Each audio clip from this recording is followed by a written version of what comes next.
Hi, I'm Mohammed Jahanzeb. I'm a medical oncologist in Boca Raton, Florida. I focus on lung cancer and breast cancer, and I work with Florida Precision Oncology, a division of 21st Century Oncology.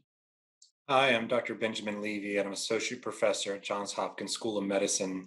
I'm a thoracic medical oncologist. I'm also the clinical director for the Johns Hopkins Sidney Kimmel Cancer Center at Sibley Memorial Hospital in Washington, D.C. I'm Michael Lanuti. I'm a thoracic surgeon at Mass General Hospital. I'm the director of thoracic oncology in our division of thoracic surgery, and I'm an associate professor at Harvard Medical School. Hi, I'm Cliff Robinson. I'm a radiation oncologist at Washington University in St. Louis. I am chief of thoracic radiation oncology and stereotactic body radiotherapy and director of clinical trials. Hi, I'm Michelle Ginsberg. I'm a radiologist and I'm director of cardiothoracic imaging and vice chair for education at Memorial Sloan Kettering Cancer Center in New York City. This is a 75-year-old male with clinical T1N2M0 non-small cell lung cancer of the right upper lobe. And Dr. Robinson, please also explain for the benefit of the non-oncologist what this TNM means. In this case, this is a 75-year-old gentleman with a 50-pack-year smoking history who quit almost a decade ago and has a number of comorbidities, including pulmonary disease, COPD, hypertension, sleep apnea, and was found to have a single nodule in the right upper lobe that was almost 2 centimeters on a screening chest CT. A PET CT then confirmed that it appeared to be malignant and was hypermetabolic, but also found additional lymph nodes that were not appreciated on the CT in the mediastinum that had SUVs intensity that were compatible with malignancy as well. All right, so tell us what you did. Sure. So I think the case has been pretty well described. I think importantly, this was a gentleman who was asymptomatic and was a known smoker. And even though he had quit 10 years ago, he was offered a screening CT of the chest. I wonder if this might not be a good opportunity to talk about the potential benefits of screening CTs in this population. Is that something Dr. Ginsberg would like to speak to? Yeah, that'll be great. Yes, Please tell us about the current indication for screening CT.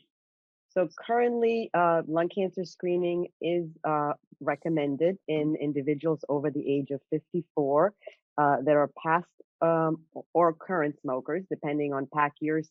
And there are very well criteria on how many pack years, but we do recommend it. It's also reimbursed by insurance, and as long as the patient is a surgical candidate or radiotherapy candidate, we screen even individuals that are at the older end of the spectrum. Initially, it was set as about 75 years old, then it was 80 years old, and now, as long as they can tolerate radiotherapy or surgery, if we do find a tumor, then we continue screening. And normally we screen once a year with a low dose scan. Great. What do you say to the patients who say, I don't want to be exposed to radiation? The radiation is minimal. It's equivalent of maybe taking a few flights or maybe an x-ray. It's minimal. So the risk is not there. It's a low dose scan. Great. Thank you. Wonderful. All right. Moving on with the case, Dr. Robinson. Great. So as I mentioned, this patient does have a number of baseline medical comorbidities as seen here. Importantly, they don't have a history of any prior radiation. And as a radiation oncologist, we often think about whether they have other things that could preclude getting radiation, such as connective tissue diseases, some implantable devices, or things that we have to be concerned about as well. Despite their smoking history, they have a modest alcohol use. They do live alone, but they work full time, and they work as a lawyer, so they're spending considerable hours at the office. They have really no relevant cancer history. They do have a relatively robust cardiovascular history, however, with stroke and myocardial infarction.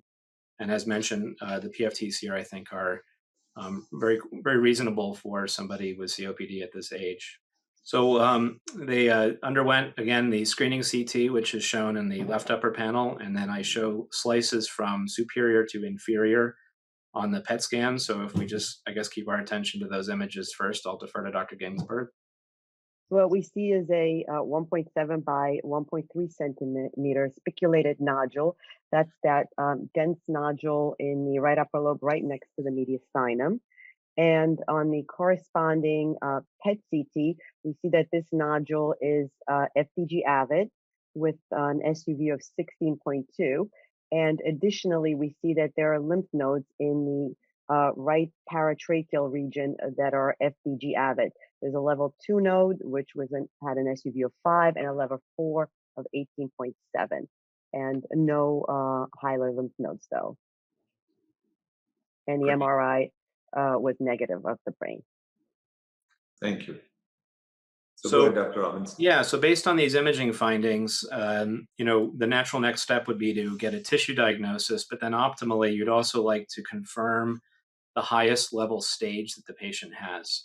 So in this case, trying to sample one of the lymph nodes would typically address both of those. One option would be to do a surgical mediastinoscopy, making an incision in the neck and then advancing a scope down and doing sampling of the lymph nodes. Another option, which has gained more favor in a lot of clinics as the first option, is to do as we spoke about before, the endobronchial ultrasound guided aspiration of the lymph nodes.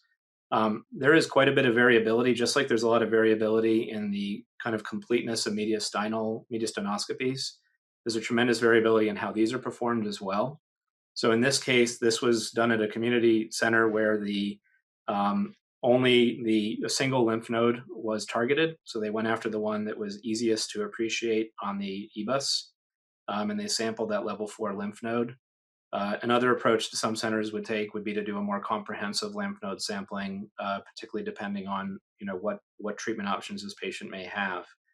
But be that as it may, the sampling of the level 4 lymph node confirmed cancer. It confirmed that it was a poorly differentiated non-small cell lung cancer of an adenocarcinoma type. At our institution, we don't do reflex next generation sequencing on these tumors, but in this case, there was a note made of its EGFR, ALK, and ROS status, which was negative, and then there was insufficient tissue to report out the PD-L1 status. So in this case, we have a biopsy-confirmed primary non-small cell lung cancer of the right lung, the right upper lobe, with multi-station lymph node involvement, as confirmed by the ultrasound. So the next question here then would be, what would be the optimal management in a patient like this? There's a number of different potential options, and I would say that they could include anything from definitive chemoradiotherapy alone, followed by what most people would consider to be standard of care now based on the PrecisCa trial, immunotherapy, if they can tolerate it. Another option would be induction therapy of some sort, whether it be chemotherapy, chemoradiotherapy, or in some situations immunotherapy, then followed by resection. At least at our institution, we tend not to do that for multi-station lymph node involvement, and that's something we more commonly do for single station, but that's not universally practiced at different institutions. I think that primary surgical resection in most centers would not be typically accomplished, although again, that's subject to some debate. So I guess I'll just pause there. There's a variety of options.